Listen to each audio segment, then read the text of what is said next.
بن عبید اللہ کہتے تھے کہ نجد والوں میں سے ایک شخص حضرت صلی اللہ علیہ وسلم کے پاس آیا، سر پریشان یعنی بال بکھرے ہوئے تھے۔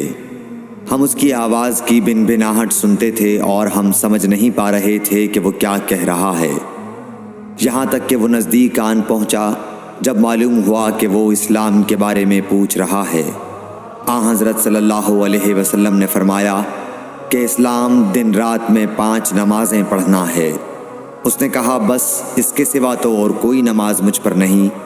آپ نے فرمایا نہیں، مگر تو نفل پڑھے تو اور بات ہے۔ حضرت صلی اللہ علیہ وسلم نے فرمایا اور رمضان کے روزے رکھنا۔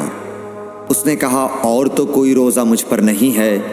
آپ نے فرمایا نہیں، مگر تو نفل روزے رکھے تو اور بات ہے۔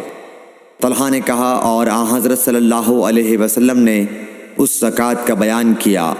وہ کہنے لگا کہ بس اور کوئی صدقہ مجھ پر نہیں ہے۔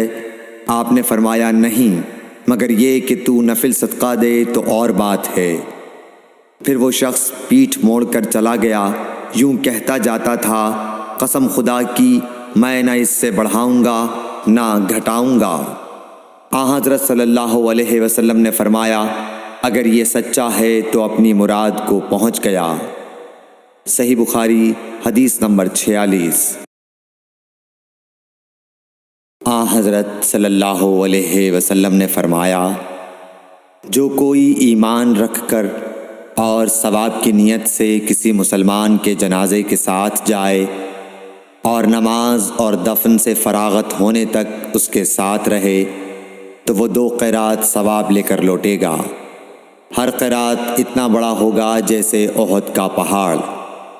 اور جو شخص جنازے پر نماز پڑھ کر دفن سے پہلے لوٹ جائے تو وہ 1 قیرات ثواب لے کر لوٹے گا۔ صحیح بخاری حدیث نمبر 47۔